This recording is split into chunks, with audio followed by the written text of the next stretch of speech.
वैसे तो हिंदू धर्म में तुलसी के पौधे को पूजनीय और पवित्र माना जाता है और इस संबंध में कई पौराणिक कथाएं भी प्रचलित हैं।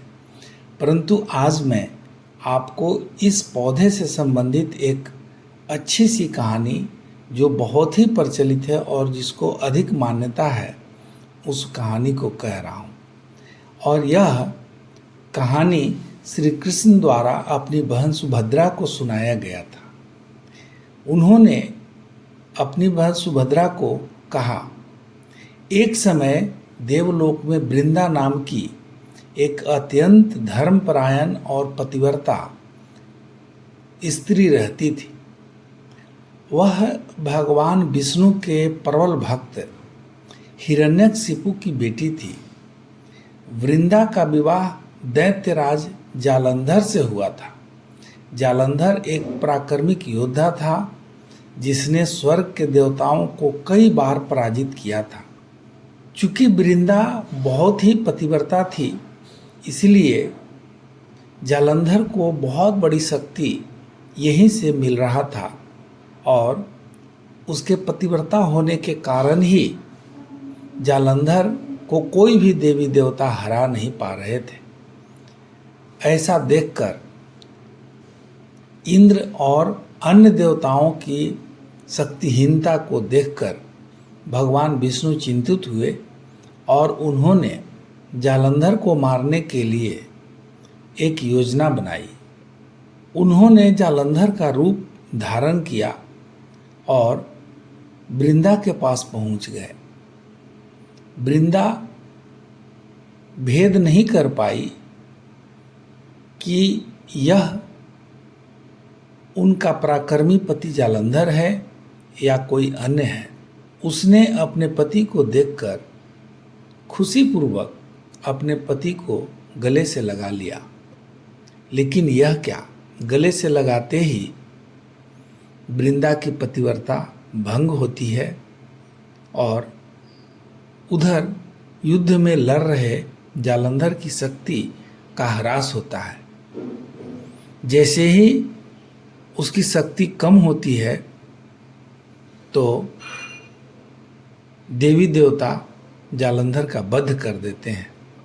जब वृंदा को पता लगा कि यह मेरे पति नहीं हैं, यह छलपूर्वक रूप धारण करके आए भगवान विष्णु हैं, तो बहुत ही क्रोधित हुई और क्रोधित होकर उसने भगवान विष्णु को श्राप दिया कि आप काले पत्थर के हो जाएं। ऐसा आपने मेरे साथ क्यों किया? भगवान विष्णु ने सहर्ष वृंदा के इस अभिशाप को स्वीकार कर लिया और शालिग्राम के रूप में वृंदा के पास रहने का वादा किया।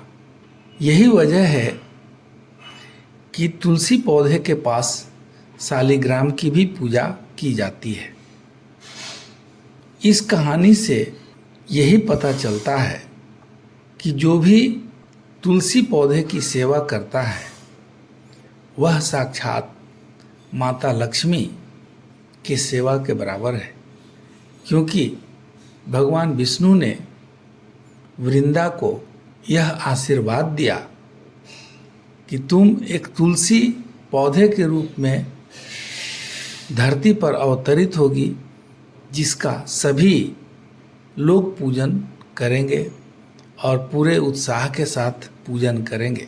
तुलसी पौधे को जो वृंदा के रूप में धरती पर है, को यह वरदान दी गई भगवान विष्णु के द्वारा कि आपका जो भी पूजन करेगा उस व्यक्ति को श्री हरि का आशीर्वाद प्राप्त होगा और उसे स्वर्ग की प्राप्ति होगी। इसी आशीर्वाद के चलते मरते वक्त भी अगर व्यक्ति के मुंह में तुलसी का जल, तुलसी का पत्ता यदि अंतिम समय में भी डाल दिया जाए तो उस व्यक्ति को स्वर्ग की प्राप्ति होती है। वैसे अन्य प्रकार के भी वरदान इस पौधे को प्राप्त है। इस पौधा का औषधीय गुण भी है, जिसके चलते सर्दी खांसी में भी इसका उपयोग होता है। इसमें बहुत एंटीऑक्सीडेंट है और एंटी इन्फ्लेमेटरी गुण भी इसमें है। इस तरह से यह पौधा एक प्रकार से कहिए तो ईश्वरीय पौधा है। इस पौधा के घर में रहने से, घर के द्वार पर रहने से, घर के आंगन में रहने से किसी प्रकार का नकारात्मक शक्ति उस घर में नहीं प्रवेश कर पाता है। साथ ही इस पौधे का गुण है कि यदि आपके घर में, परिवार में विपत्ति आने वाला होता है तो यह सूख कर आपको सूचित कर देती है। इस पौधे के रहने से कोई भी विषैला जीव जंतु इस पौधे के आसपास नहीं आते। जहाँ तुलसी का पौधा होता है वहाँ सांप नहीं आता है।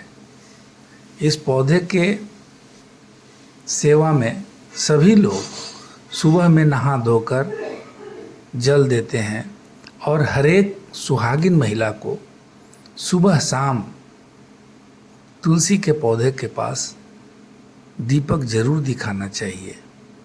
और हाँ, एक बात और भी कि इस पौधे को निश्चित रूप से पूजा में चढ़ाइए और सम्मानपूर्वक शालिग्राम भी वहाँ स्थापित कीजिए। यह सभी घरों में किया जाता है और उस घर में असीम शांति पाई जाती है। तो इस तरह से हम तुलसी पौधे को रोज जल डालकर अपने जीवन को संवारते हैं। दोस्त, यदि वीडियो थोड़ा भी पसंद पड़े तो कमेंट में राधे राधे, जय माता लक्ष्मी लिखकर हमारे चैनल को सब्सक्राइब जरूर कर लेंगे। बहुत बहुत धन्यवाद।